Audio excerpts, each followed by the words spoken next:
Okay, today is all about an Engineering Academy partnership with South Texas College and Texas A&M College of Engineering. It's a unique program where students can study here and take their basics courses and engineering at South Texas College and then transition to Texas A&M to finish their engineering degrees.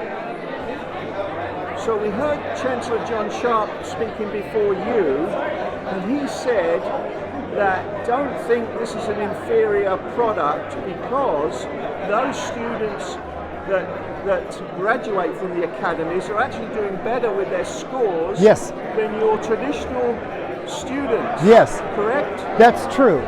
So what we find is that students that participate in the academies, they really get a benefit from the smaller classrooms that happen in those foundational engineering classes and the attention that comes in the student to teacher ratio.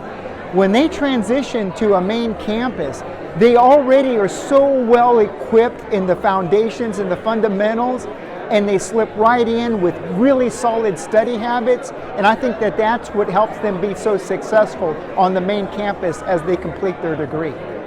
So you've obviously got experience of this. Where else are you doing an academy like this focused on engineering? This is Engineering Academy number 8. We have them throughout the state of Texas. We have them in Tarrant County in the Dallas-Fort Worth area. We have them at San Antonio, Austin Community College, Houston. There is no model like what we are building anywhere else in the United States, and I don't understand why not. It's a beautiful model for students to get an engineering degree at such a cost savings for them and their families. Well, I don't want to be critical, but if it's been so successful, what took you so long to get to the Rio Grande Valley? Thank you for that question. I think it's just the partnership and understanding the relationships that are so important. And we're so happy with partnering with President Solis. I think he's bought into the vision that we see for the Rio Grande Valley. So going back to the academy that's going to be set up here, throughout their years of study, these engineering students will be on STC's campus throughout. The students will be here on the STC campus for a year up to 2 years. Then they transition to either the College Station campus or our higher education center here at McAllen, which also offers engineering degrees. Any way you slice it, there is a pathway to engineering success. Yeah, and so I think it's common knowledge we have fantastic higher ed institutions down here. Our big issue is we have the talent, the pipeline that both President Solis and Chancellor Sharp talked about, and we have the institutions of higher ed, but at the end of the day, too many of these students leave the Valley. Any thoughts on that, how the Valley can overcome that aspect of it and actually produce the students, produce the engineers, and then find work here? Exactly. I think that a partnership with industry and with different companies is a critical third part of what we're building. We have the education, and so if students can find internships, if companies and industry sectors can provide internships so that students see the opportunities that are here in the Valley, see how they can contribute to the economic development, that's going to be the magnet that can keep students here. In your remarks today, you also spoke about the A&M advanced manufacturing efforts in this region, and you said it as though everybody in the Valley is aware of it. Many people will not be. Could you recap what A&M's doing in that regard? Exactly. So what we're talking about right now is an engineering academy, which is a pathway for students to get a bachelor's degree. But the Rio Grande Valley Initiative is open for all people. It could be from high school to those that are already in a career to get further professional development and training that can either upskill or reskill these individuals to further advance their career here in the Valley. And that's what we're doing through this advanced manufacturing initiative with Texas A&M and the university system. Was that anything to do with the work that you announced at the Port of Brownsville? That's exactly what we announced at the Port of Brownsville. So the Port of Brownsville is the hub of where we started. We wanted to make sure we laid a solid foundation, but we are looking to build these opportunities all through the valley, and my vision is we go all the way to Laredo. And so you really get advanced manufacturing here and really leverage the opportunities, the potential of what the valley has to offer. Tremendous answers, fantastic response and enthusiasm for our region, Dr. Hartado. I appreciate that. You also said, last question, you also said this region can be the new Silicon Valley. You're going to have to explain more. How do we get there? Yeah. This region can be the new Silicon Valley for manufacturing. Look it. You've got the population base that's here. You have an opportunity to educate, upskill, reskill the people that are here. If we can attract industries and different companies to be here, manufacturing will be central to this area. And when you look at what the United States and the state of Texas needs today, it needs engineers, technologists, and technicians to make products for the United States for national security and more. Dr. Hartado, is there anything else you'd like to add? I just want to thank President Solis for their hospitality and all that is happening here in the Rio Grande Valley. Thank you so much for today's interview. Thank you, sir. Yeah, I'm leaving it a few seconds there. So. Yeah. President Solis, what was today all about? Yeah, today was a momentous occasion because now we are, in a sense, accelerating the economic and manufacturing ecosystem of the Valley by being able to provide these type of unique partnerships with a flagship institution such as Texas A&M. How did it all come about? This started last year, the discussions with Texas A&M officials, and we know there's so much demand in the manufacturing and of course in engineering throughout the valley and along the border. So we knew there was a big demand, and for all the institutions. However, our students needed that extra push, that extra, shall I say, accommodation to be able to go to a flagship institution in engineering, in this case Texas A&M, but they can now be able to do it here locally at STC campuses. Last question, let me pose the question to you that I posed to the leadership of the A&M, and that is, everyone said we have a fantastic talent pool. Yeah. Well, now the pipeline's being built, great institutions for public ed and higher ed in the Valley, and let's say this academy is so successful that you produce all these engineers, which are in great demand. How do we then make sure that the jobs for those engineers are in this region? Yeah, there's going to be there's so much demand right now for the manufacturing of these engineers. And of course, we're working together in the partnership with the other economic organizations and with industry. Working with them is going to be, of course, the way that we're going to get the engineers hired. And most importantly, these engineering students, they're hired even throughout their career before they even finish, just like our workforce students do at STC. They're all hired before they even finish their workforce programs. Are we going to have the jobs here for them rather than lose those engineers? Yes, I am very confident. With the nearshoring taking place now, with the Asian, not only Chinese, we're talking about Japanese, Korean, and Taiwanese companies that are now today already locating there with the nearshoring. They're coming back to Tamaulipas, to Nuevo León, and they're also locating in other parts of Mexico. In and along the border. We're going to see this, of course, the overflow of the manufacturing from logistics to warehousing to advanced finishing. That's still going to be part of the supply chain, which necessitates to have engineers here. So we're going to see that whole component of engineers being part of this whole flow of nearshoring taking place along the border. And finally, did you like the comment from the A&M Vice Chancellor and Interim Dean that this could be the Silicon Valley for manufacturing? Yes, of course. It's a very refreshing way to look at it now, because we're seeing this whole new change now. As I mentioned, the nearshoring is taking place south of Mexico, well, throughout Mexico, south of the border. And we're going to see that spillover taking place here. Yes, it's a very good concept to look at it, but I think it's going to be more in manufacturing.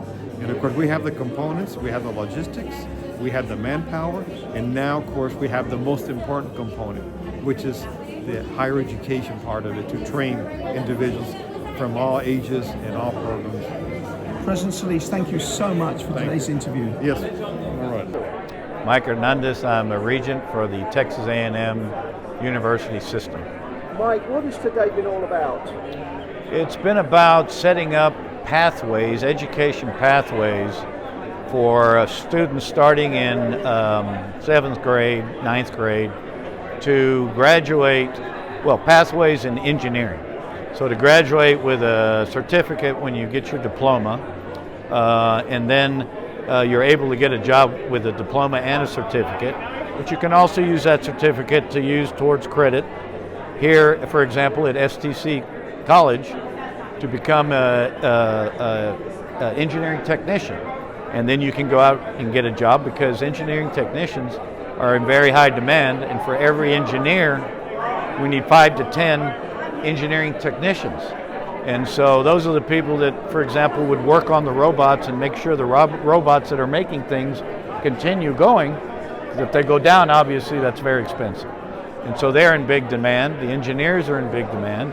And so if you graduate with your 2 years here at STC, you can take your final 2 years at Texas A&M, and you can graduate with a bachelor's in engineering, and so on, master's, PhD, whatever, and get off at any point and have a good paying job.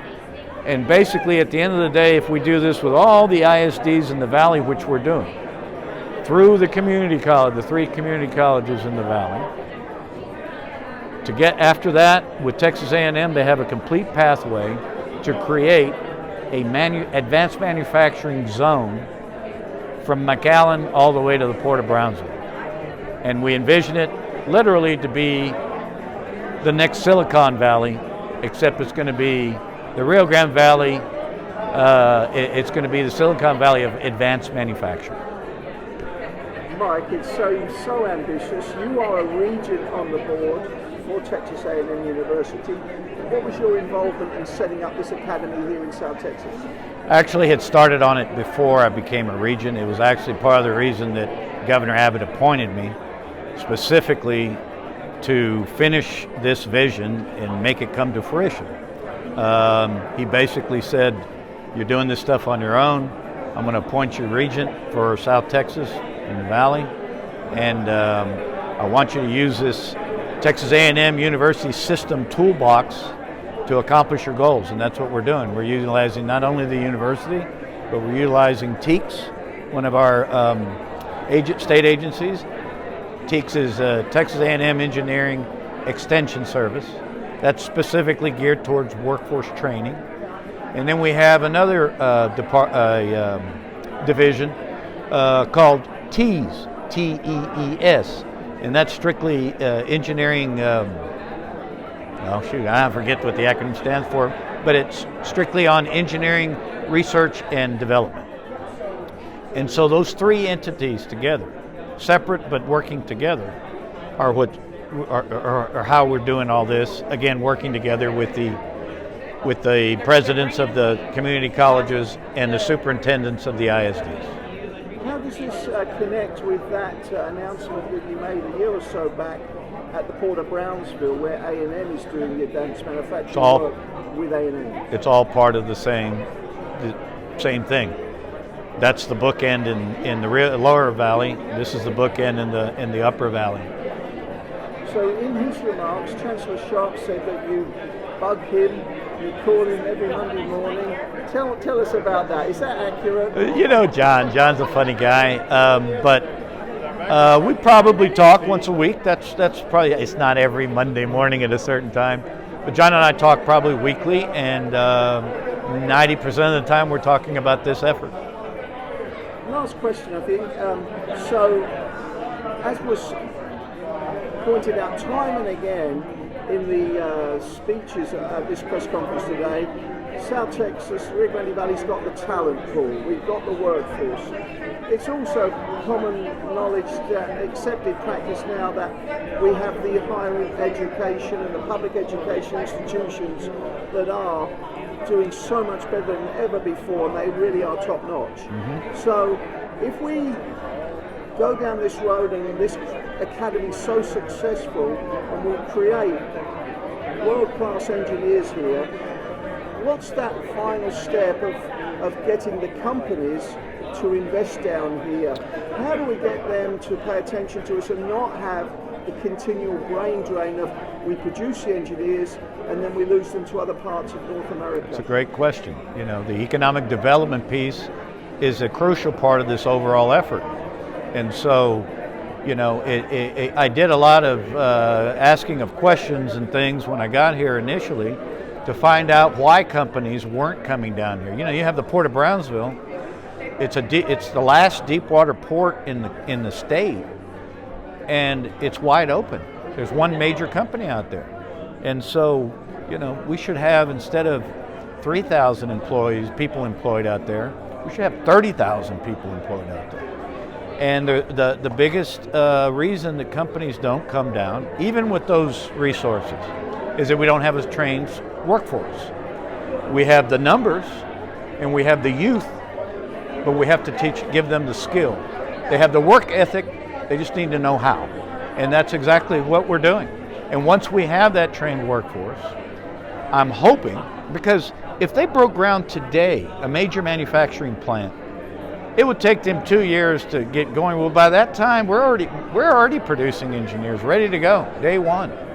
And if you bring in one major manufacturer, all the ancillary businesses that are tied to them, that provide them with their products and services, are also going to come down here. And so that's how this whole ecosystem starts and works. And so that is the plan. But at the end of the day, the EDCs in the Valley really need to get together and decide, okay, what are we going to go after? Advanced manufacturing, okay, that's a pretty broad term. What industry specifically? Car manufacturing? Is it going to, you know, what's it going to be? And hopefully coordinate their efforts to bring in, because a large company that comes in, whether it's in the upper valley or the lower valley, is a win for the whole valley. And the ancillary businesses that grow from that are going to grow throughout the valley. And especially, like I said, with Deepwater Port, that's a major point there. I mean, major area as well for growth. And so, anyway, that's how all this can work. It can all happen. The good news is that you know, myself, and Texas A&M, Chancellor Sharp, we have a very good relationship with Governor Abbott and Lieutenant Governor Patrick. And the Speaker Phelan too, all of them. And so we want to implore them on how important it is that when a manufacturer calls Austin and wants to talk about incentives and wants to talk about coming, that they know what we have down here and that we're prepared and ready to go. Everything's laid out. It's just a matter of, you know, bringing in our Xerox, like I said, comparing to Silicon Valley and how it started. And so they know that our state leadership knows South Texas, the Rio Grande Valley, is ready. Well, they didn't before. They do now, and they needed to see this first. And I don't blame them. And so it should have been done decades ago. Why it didn't, I have no idea. That's not my business. My business is going forward, and it will happen. Regent Hernandez, is there anything else you'd like to say? No. Just thank you so much for today's interview. Thank you. Gig 'em. Gig 'em. Yeah. Thank you, sir. Well done. Yeah, okay. We'll get the word out. I appreciate that very much. I got a great interview with Carlos as well. Carlos Good. Marini. Yeah. Well, he's the guy behind the scenes. Did you get what you needed?